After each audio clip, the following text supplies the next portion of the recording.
الحمد للہ رب العالمین وصلی اللہ وسلم علی رسولہ الکریم ونبیہ الامین وعلی آلہ الطیبین الطاہرین واصحابہ المہدیین الراشدین اما بعد فاعوذ باللہ من الشیطان الرجیم بسم اللہ الرحمن الرحیم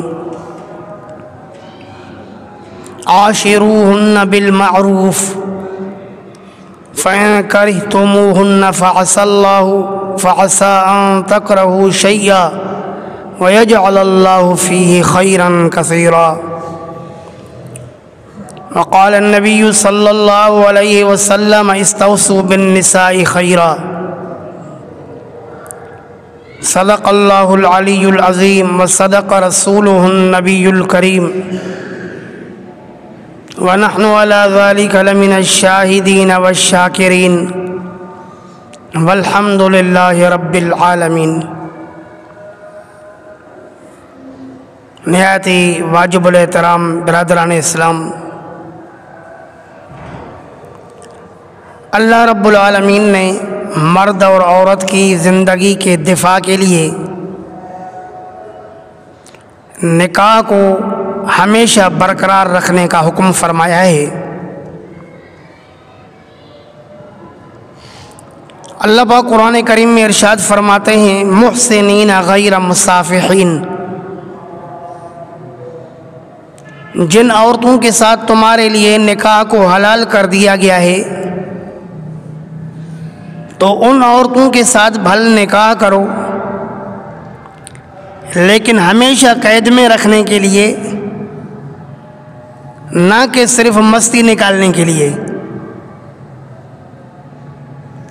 ان کو کھلونا سمجھ کر ٹیشو پیپر کی طرح پھینکنا نہیں ہے،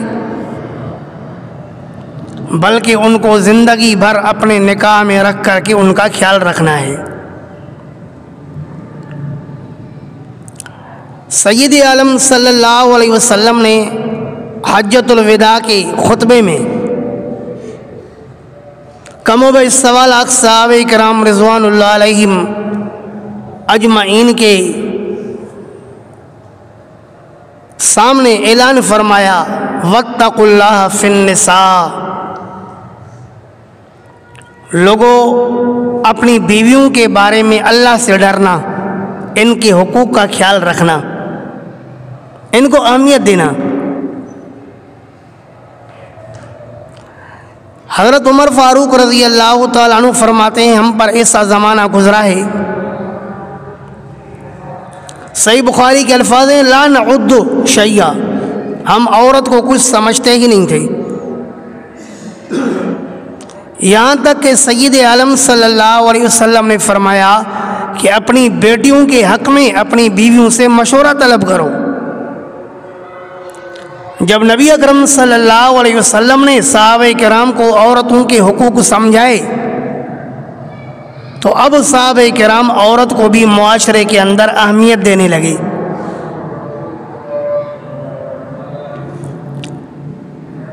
تفسیر ابن جریر میں ہے کہ جب حضرت ام سلمہ رضی اللہ تعالی عنہا نے عرض کیا یا رسول اللہ، قرآن کریم میں جا بجا مردوں کا تذکرہ تو آتا ہے لیکن عورتوں کا کم،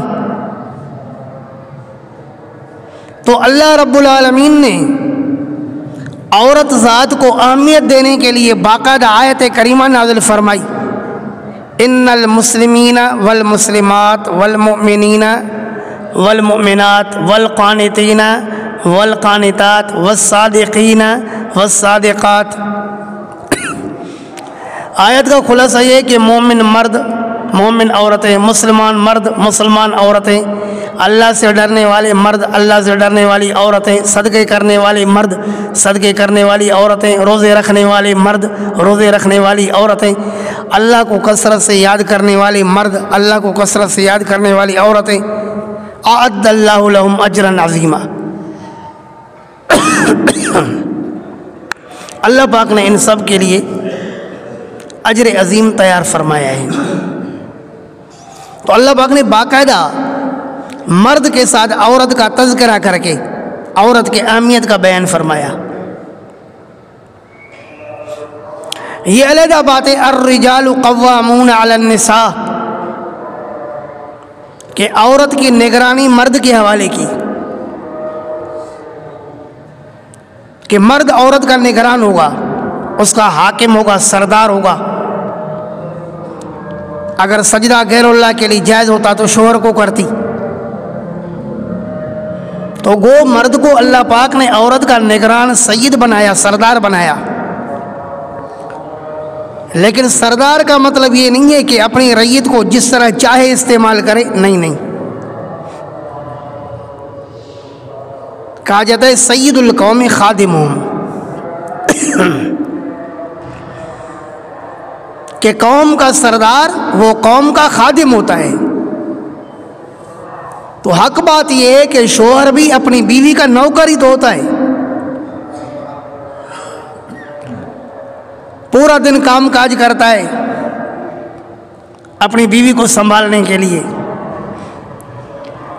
پھر گھر میں آئے گا، جس قسم کی ضروریات ہوگی تو ان کو پورے کرنے کی کوشش کرتا ہے۔ تو یہ نوکر نہیں ہے تو کیا ہے؟ سید القوم خادمہم، قوم کا سردار ان کا خادم ہوتا ہے۔ تو حکم ہے عاشروہن بالمعروف، قرآن کہتا ہے کہ اپنی بیویوں کے ساتھ اچھے طریقے سے رہو۔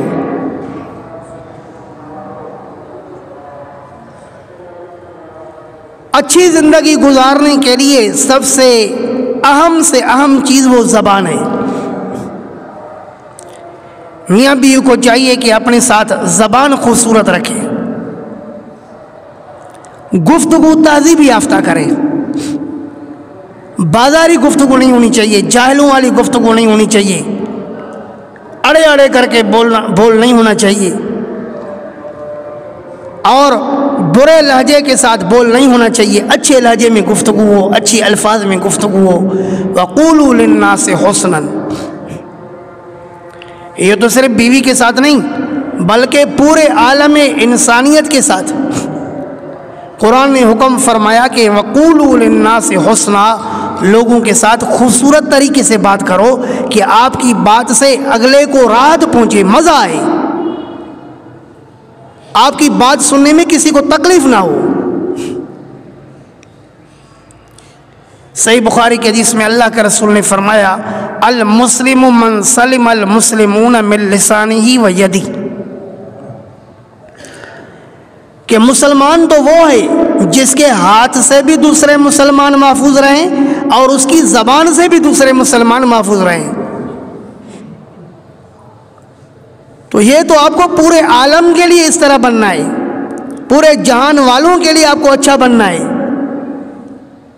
اور خیرکم خیرکم لأہلہ، باہر والوں کے لیے بھی اس طرح بننا ہے لیکن اپنے گھر والوں کے لیے بھی اس طرح بننا ہے۔ حسن سلوک، حسن گفتگو۔ نبی اکرم صلی اللہ علیہ وسلم نے ارشاد فرمایا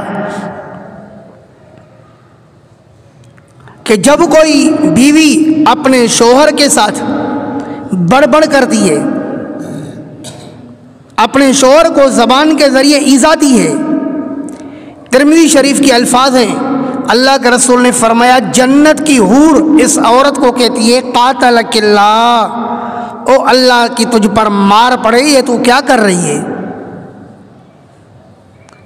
یہ تو تیرے پاس محدود وقت کے لیے مہمان ہے، 30 سال 35 40 سال آپ کے ساتھ اس کو گزارنے ہیں، اصلی تو یہ ہمارا شوہر ہے، اس کو ہمارے ساتھ رہنا ہے، ہمارے شوہر کو تکلیف نہیں دو۔ تو جنت کی حور دنیا کی بیوی کے بک بک کرنے پر ناراض ہوتی ہے۔ سنن ابی داؤد میں حدیث ہے، نبی اکرم صلی اللہ علیہ وسلم کی خدمت میں ایک شخص عرض کرتا ہے اللہ کے رسول ان فی لسانہا شیئا، میری بیوی کی زبان بڑی خراب ہے، ہمیشہ بک بک کرتی رہتی ہے۔ آپ نے فرمایا طلقہ، طلاق دو نا اس کو۔ محدثین حیران ہیں کہ معمولی بات پر اللہ کے رسول نے طلاق کا کیسے حکم فرمایا؟ تو پھر محدثین خود ہی جواب دیتے ہیں کہ مقصد اللہ کے رسول کا یہ نہیں تھا کہ طلاق دے کے جان چھوڑاؤ، بلکہ مقصد اللہ کے رسول کا طلاق کے نقصان کی طرف متوجہ کرنا تھا کہ اگر تو یہ تھوڑی تھوڑی بات برداشت نہیں کر سکتا ہے تو پھر ٹھیک ہے، دیکھ طلاق۔ تو فوراً صحابی کا دماغ کھل گیا، عرض کرتا ہے اللہ کے رسول طلاق کیسے دوں؟ وہ تو میری رفیق حیات ہے، اس نے میرے ساتھ زندگی کا ایک حصہ گزارا ہے، اس سے میرے پیارے پیارے بچے ہیں، اگر یہ چلی جائے گی تو میرا نفس اس کے پیچھے جائے گا۔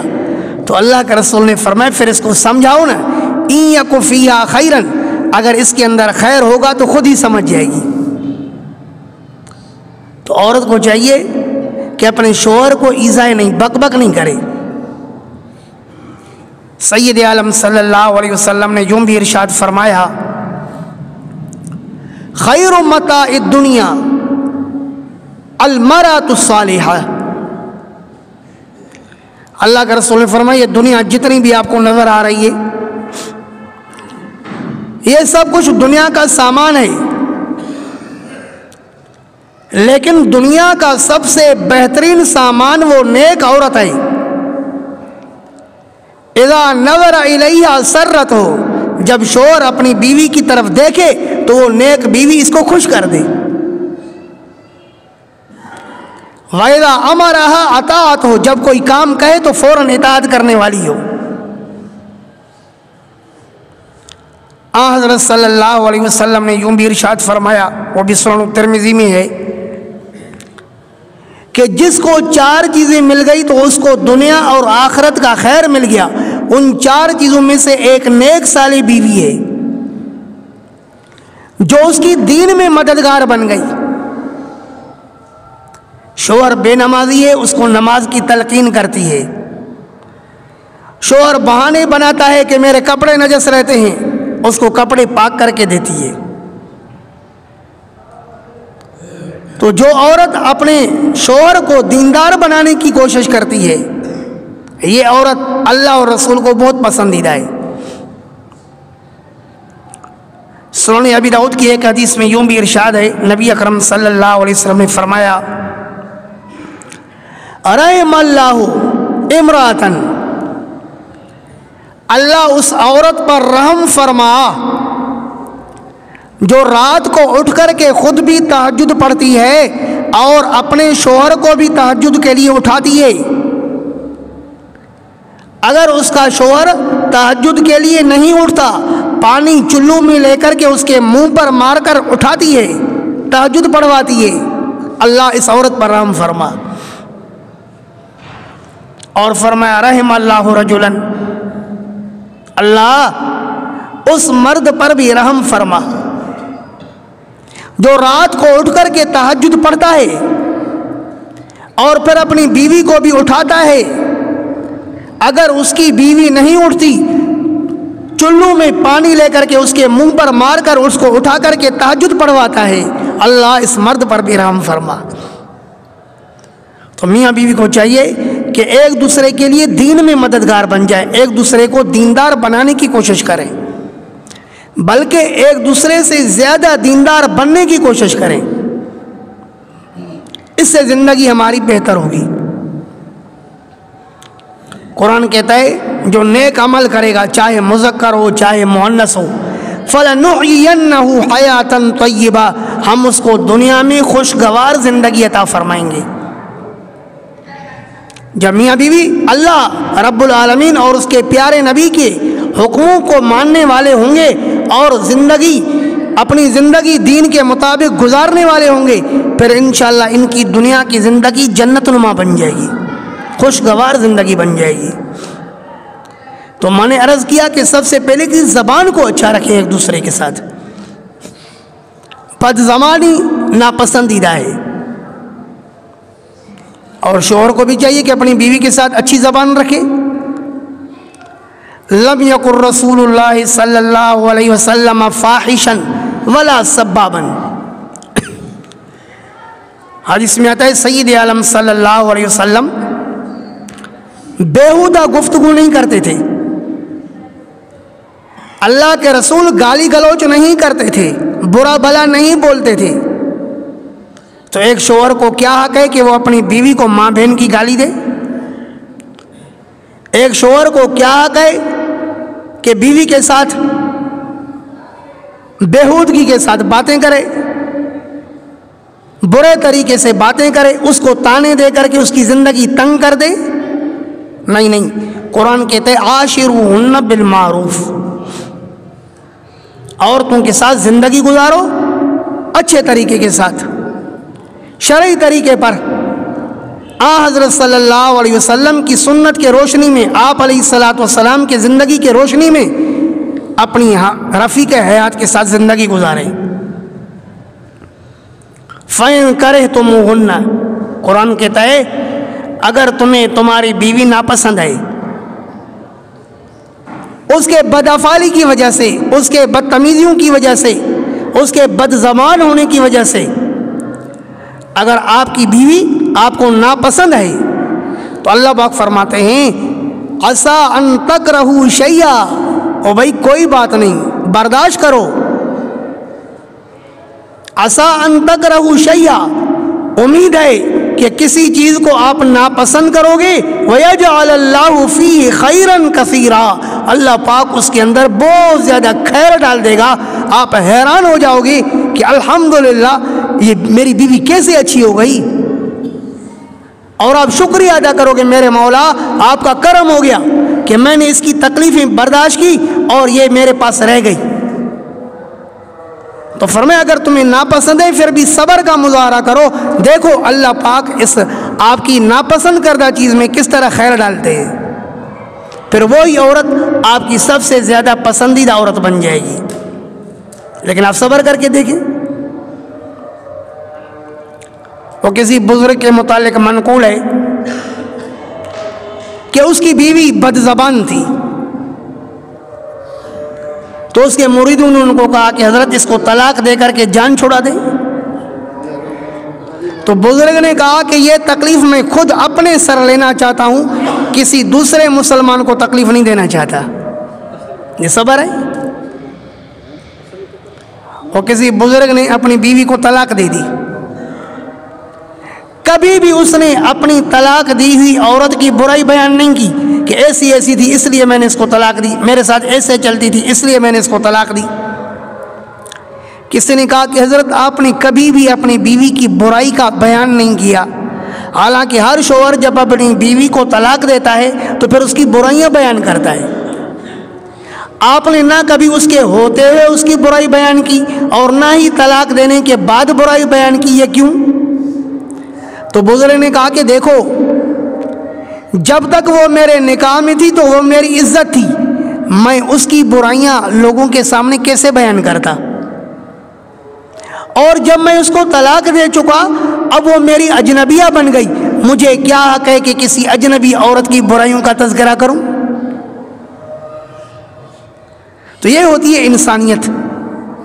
عاشروہن بالمعروف، قرآن کہتا ہے کہ اچھے طریقے کے ساتھ ان کے ساتھ زندگی گزارو۔ فَإِنْ خِفْتُمْ نُشُوزَهُنَّ، اگر آپ کو ڈر ہے کہ یہ دن بدن حد سے تجاوز کرتی جا رہی ہے تو اللہ نے فرمایا سب سے پہلے فَعِظُوهُنَّ، ان کو واعظ و نصیحت کرو، ان کو سمجھاؤ، اگر خیر ہوگا تو سمجھ جائے گی، اور اگر نہیں سمجھتی وَاهْجُرُوهُنَّ فِي الْمَضَاجِعِ، فرمایا ان کے بستر علیحدہ کرو، ان کے ساتھ بستروں میں علیحدگی اختیار کرو، اور اگر پھر بھی نہیں سمجھتی وَاضْرِبُوهُنَّ، تھوڑی بہت پٹائی لگا کے دیکھو، شاید پٹائی سے سمجھ جائے۔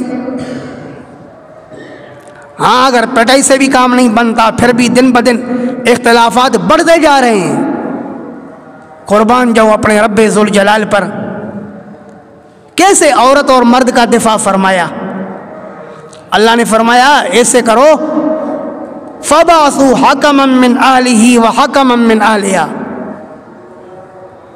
جب آپ آپس میں بالکل نہیں بن پا رہے تو پھر ایک مرد کے خاندان میں سے نیک صالح آدمی اٹھے اور ایک حکم عورت کے خاندان میں سے اٹھے، یہ دونوں مل کر کے آپ کا فیصلہ کریں۔ اللہ پاک فرماتے ہیں ان یریدا خیرا یوفق اللہ بینہما،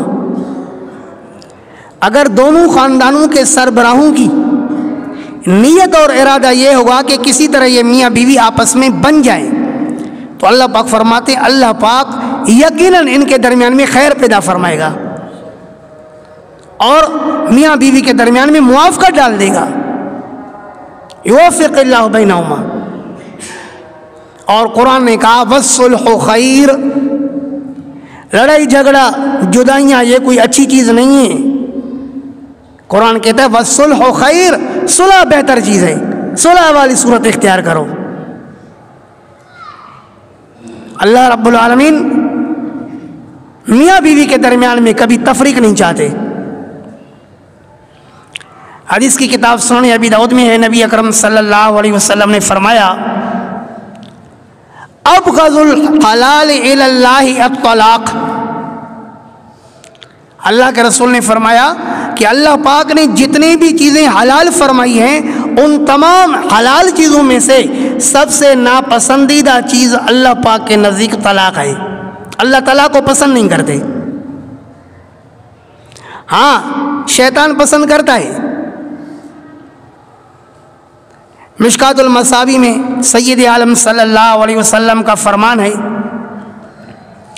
کہ شیطان اپنا عرش پانی پر بچھاتا ہے، پھر شیطان کے متبعین، شیطان کا قبیلہ شیطان کے پاس آتا ہے، کیونکہ شیطان اکیلا نہیں ہے، یراکم ہوا وقبیلہ من حیث لا ترونہم، قرآن کہتا ہے شیطان کا بھی قبیلہ ہے۔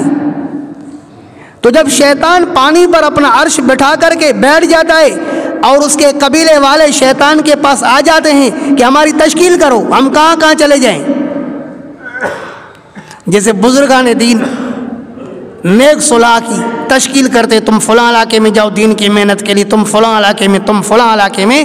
شیطان بدبخت بھی اس طرح پانی پر عرش بچھا کر کے، اپنا تخت بچھا کر کے شیاطین کی تشکیل کرتا ہے، اپنی اولاد کی تشکیل کرتا ہے، تم وہاں چلے جاؤ، تم وہاں چلے جاؤ، تم وہاں چلے جاؤ۔ اب جب وہ شیطان کے پاس جمع ہوتے ہیں پورے دن کی کارگزاری لے کر کے، ہر کوئی اپنی کارگزاری بیان کرتا ہے، شیطان اس کو شاباش دیتا ہے، اچھا کیا، اچھا کیا، اچھا کیا۔ کوئی کہتا ہے میں نے فلاں سے زنا کروائی، کسی سے جھگڑا کروایا، کسی سے چوری کروائی، کسی سے ڈاکہ ڈلوایا، شیطان کہتا ہے اچھا ہے، اچھا ہے، اچھا ہے۔ لیکن ایک شیطان آ کر کے کہتا ہے کہ فرقت بین المرء وزوجہ، میں نے آج میاں بیوی کے درمیان میں تفریق ڈال دی۔ شیطان اتنا خوش ہو جاتا ہے، کہتا ہے ادھر ادھر آ، اس کو گلے سے لگاتا ہے، اس کو شاباشی دیتا ہے، کہتا ہے سب سے اچھا کام تو نے کیا ہے۔ جس چیز کو اللہ پاک سخت ناپسند کرتے ہیں شیطان اس کو بہت پسند کرتے ہیں، کیونکہ شیطان اللہ کا مخلوق کا دشمن ہے نا۔ تو فرمایا اللہ پاک کے نزدیک ناپسندیدہ چیز طلاق ہے۔ یہی تو وجہ ہے کہ اگر کسی شخص نے اپنی بیوی سے کہا تجھے طلاق ہے انشاءاللہ، سانس نہیں لیا، فوراً تجھے طلاق ہے انشاءاللہ، یعنی تجھے طلاق ہے اگر اللہ چاہے گا تو۔ علماء کرام نے لکھا کہ طلاق نہیں ہوگی، کیوں؟ اس لیے کہ اللہ پاک تو طلاق چاہتے ہی نہیں ہے نا۔ نبی اکرم صلی اللہ علیہ وسلم نے فرمایا کہ جو عورت بلا وجہ اپنے شوہر سے طلاق کا مطالبہ کرتی ہے فالجنت علیہا حرام، اللہ کے رسول نے فرمایا جنت تو کیا بلکہ جنت کی بو تک اس پر حرام ہے۔ فحرام علیہا رائحۃ الجنہ او کما قال، جنت تو کیا ایسی عورت پر جنت کی بو تک حرام ہے جو بلا وجہ اپنے شوہر سے طلاق کا مطالبہ کرے۔ اور سید عالم صلی اللہ علیہ وسلم نے یوں بھی ارشاد فرمایا کہ کوئی سوکن اپنی بہن کی طلاق کا مطالبہ نہیں کرے، شوہر سے کہے کہ تو اس بیوی کو طلاق دے پھر تیرے ساتھ رہوں گی ورنہ میں تیرے ساتھ نہیں رہوں گی، تاکہ اس کے پلیٹ کو اپنے لیے خالی کرے۔ اللہ کے رسول نے فرمایا اسے نہیں کرو، اللہ اس کو بھی کھلائے گا اس کو بھی کھلائے گا۔ تو طلاق ناپسندیدہ چیزیں، عورت کو بھی طلاق سے گریز کرنا چاہیے اور مرد کو بھی طلاق سے گریز کرنا چاہیے۔ تو فرمایا جب آپ کی آپس میں نہیں بنتی حکم بٹھاؤ، ایک حکم عورت کے خاندان میں سے، وحکما من اہلہا، حکما من اہلہ وحکما من اہلہا، ایک حکم مرد کے خاندان میں سے ایک عورت کے خاندان میں سے، یہ فیصلہ کریں اگر ان کا ارادہ خیر کا ہوگا یوفق اللہ بینہما، اللہ میاں بیوی کے درمیان میں موافقت ڈال ہی دیں گے۔ لیکن اگر پھر بھی میاں بیوی آپس میں نہیں بنتے تو جلد بازی کی ابھی بھی ضرورت نہیں ہے۔ اب آپ اپنی بیوی کو ایک طلاق دے دیں، ایک طلاق۔ تو لوگ کیا کرتے ہیں، طلاق دے کر کے پھر مولویوں کے پاس آتے ہیں کہ طلاق ہوئی یا نہیں ہوئی۔ طلاق دینے سے پہلے علماء سے پوچھیں کہ طلاق دینے کا طریقہ کار کیا ہے۔ کہتے ہیں جی میں غصے میں تھا اس لیے طلاق دے دی، تو جان لو کہ طلاق غصے کو نہیں دیکھتی ہے۔ نبی اکرم صلی اللہ علیہ وسلم نے فرمایا ثلاثن جدہن جد وہزلہن جد، اللہ کے رسول نے فرمایا تین چیزیں ایسی ہیں کہ ان کا سچ بھی سچ ہے اور جھوٹ بھی سچ ہے۔ اس میں سے کوئی جھوٹ میں مذاق میں طلاق کرتا ہے، مذاق میں نکاح کرتا ہے، نکاح ہو جائے گا۔ مذاق میں طلاق کے بعد رجوع کرتا ہے، رجوع ہو جائے گا۔ مذاق میں طلاق دیتا ہے، فرمایا طلاق ہو جائے گی۔ تو طلاق یہ نہیں دیکھتی ہے کہ مذاق میں دے رہا ہے یا غصے میں دے رہا ہے، طلاق اگر مذاق میں دے گا تو بھی طلاق ہے، غصے میں دے گا تو بھی طلاق ہے۔ بعض لوگ کہتے ہیں کہ جی حالت حمل میں طلاق نہیں ہوتی، میں نے اپنی بیوی کو طلاق دی اور وہ حمل کے ساتھ ہے، تو جان لو حمل بھی طلاق کو نہیں روکتا، چاہے حالت حمل میں طلاق دی پھر بھی طلاق ہو جاتی ہے۔ طلاق ہر حال میں طلاق ہو جاتی ہے، چاہے حالت حیض میں ہو تو بھی طلاق ہو جاتی ہے۔ تو طلاق دینے سے پہلے علماء سے پوچھیں کہ طلاق دینے کا طریقہ کار کیا ہے۔ تو جان لو سب سے مستحسن طریقہ طلاق کا یہ ہے کہ کوئی شخص اگر اپنی بیوی کو طلاق دینا چاہتا ہے تو طہر کی حالت میں، پاکی کی حالت میں، جس پاکی میں یہ اس کے قریب نہ گیا ہو۔ یا ایھا النبی اذا طلقتم النساء فطلقوہن لعدتہن، اللہ پاک فرماتے اگر تم عورتوں کو طلاق دینا چاہتے ہو تو ان کو پاکی کی حالت میں طلاق دو۔ سید عالم صلی اللہ علیہ وسلم نے فرمایا ایسی پاکی میں طلاق دو کہ آپ اس پاکی میں اس کے قریب نہ گئے ہوں۔ اب طلاق ایک آ گئی، عورت پر عدت شروع ہو گئی۔ یتربصن بانفسہن ثلاثۃ قروء، قرآن کہتے ہیں کہ اب یہ عورتیں 3 حیضوں تک عدت کریں۔ اب ایک طلاق دے کر کے ان کو چھوڑ دو، 3 حیض اس طلاق کے بعد آ کر کے جب تیسرے حیض سے پاک ہو جائے گی بس یہ نکاح سے خود بخود نکل جائے گی، آپ بھی آزاد ہو گئی، یہ بھی آزاد ہو گئی، جس کے ساتھ وہ نکاح کرنا چاہے وہ کر سکتی ہے، بس ایک طلاق سے جدا ہو گئی۔ آپ کو 2 اور 3 طلاق دینے کی ضرورت ہی نہیں ہے۔ صحابہ کرام رضوان اللہ علیہم اجمعین کو سب سے زیادہ پسندیدہ طریقہ طلاق کا یہی تھا کہ اگر کسی کو طلاق دینی ہے تو ایک طلاق دے کر کے 3 حیض اس کے انتظار کرے، نکاح سے نکل جائے گی، وہ شادی کر سکتی ہے بس جس کے ساتھ بھی چاہے۔ یہ کیوں ایک طلاق کیوں؟ فرمائیے اس لیے کہ اگر 1 سال کے بعد 2 سال کے بعد جب تک عورت دوسرا نکاح نہیں کرتی تو راستہ کھلا ہوا ہے، یہ جب بھی اس عورت کے ساتھ دوبارہ نکاح کرنا چاہے تو کر سکتا ہے۔ اور اگر اس سے بھی زیادہ جلد باز ہے تو پھر سنت کا طریقہ یہ بھی ہے کہ ہر پاکی کے اندر ایک ایک طلاق دے دے۔ عورت پاکی کے حالات میں اس کو کہا انت طالقن، تجھے طلاق ہے، پھر دوبارہ اس کو حیض آیا، پھر پاک ہو گئی، پھر کہا تجھے طلاق ہے، پھر دوبارہ حیض آیا، پھر اس کو طلاق دی کہ تجھے طلاق ہے۔ 3 پاکی کی حالت میں 3 طلاقیں دینا یہ شرعی طریقہ ہے۔ تو اگر پہلی باقی میں ایک طلاق دی ہے، ہو سکتا ہے شوہر کا دماغ کھل جائے، بغیر نکاح کیے دوبارہ رجوع کر سکتا ہے، اس کو ہاتھ لگائے تو اس کی بیوی ہے۔ دو طلاقیں دو دے چکا، اس کے بعد اگر اس کا دماغ کام کرتا ہے رجوع کرنے کے لیے، دوبارہ اپنی بیوی کو ہاتھ لگائے، بس اس کی بیوی ہے، نصر نکاح کی بھی ضرورت نہیں ہے۔ اور اگر تیسری طلاق دے دی تو قرآن کہتا ہے الطلاق مرتان، وہ طلاق جن کے بعد دوبارہ واپسی کی گنجائش ہے وہ دو طلاقیں ہیں۔ فَإِن طَلَّقَهَا فَلَا تَحِلُّ لَهُ حَتَّى تَنكِحَ زَوْجًا غَيْرَهُ، لیکن جب اس نے تیسری طلاق دے دی، اب اللہ پاک فرماتے یہ عورت اس شوہر کے لیے تب تک حلال نہیں ہو سکتی ہے یہاں تک کہ دوسرے سے نکاح کرے اور دوسرا اس کے ساتھ باقاعدہ ملاقات کرے، تب جا کر کے پہلے والے کے لیے حلال ہو سکتی ہے۔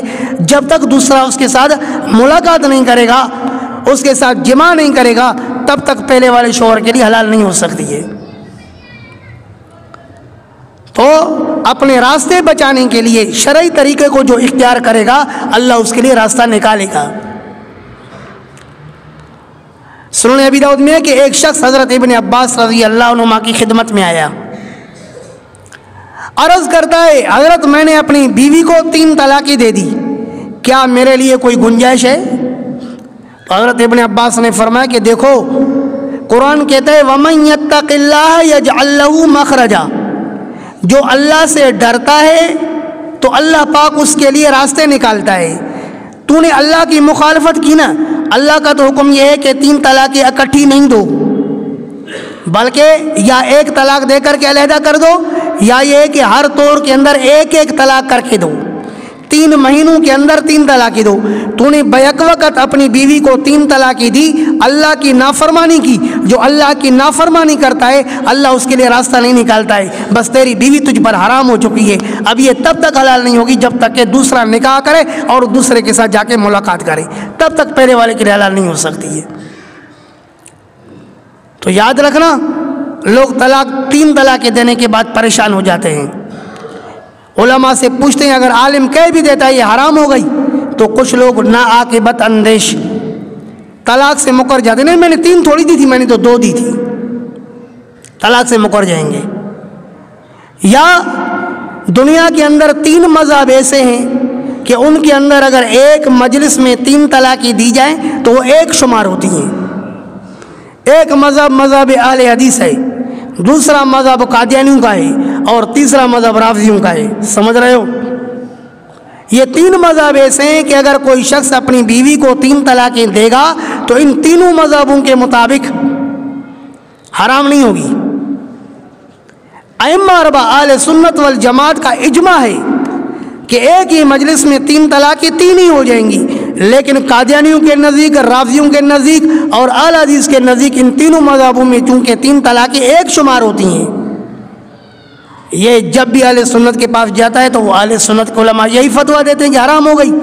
تو اب یہ مذہب تبدیل کرتا ہے، کبھی اہل حدیث بن جاتا ہے، کبھی رافضی بن جاتا ہے، اور اللہ نہ کرے یا تو قادیانی بن جائے گا یا تو بس کا دین کو ہی چھوڑ کر کے مرتد بن جائے گا، کہے گا مذہب جائے تو جائے، بیوی نہ جائے۔ اگر بیوی تجھے اتنی پیاری تھی تو اس کو طلاق کیوں دی؟ اب بیوی کی جدائی برداشت نہیں کر سکتا ہے، مذہب چھوڑنا برداشت کر سکتا ہے، بیوی نہیں چھوڑ سکتا ہے۔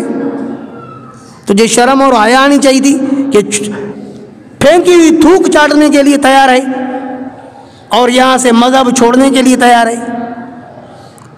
تو مسلمان کو چاہیے کہ پریشانیاں آنے سے پہلے سوچ لے، علماء سے پوچھ کر کے قدم اٹھائے۔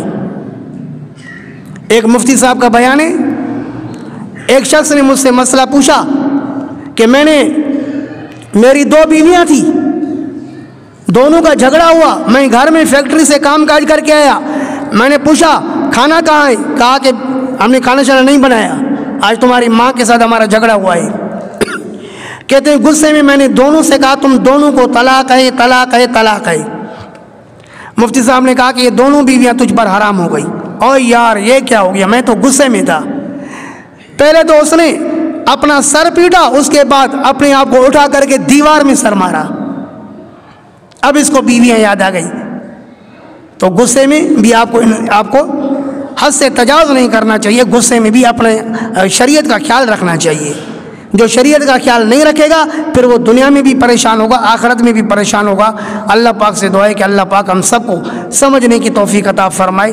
وآخر دعوانا ان الحمد للہ رب العالمین وما علینا الا البلاغ۔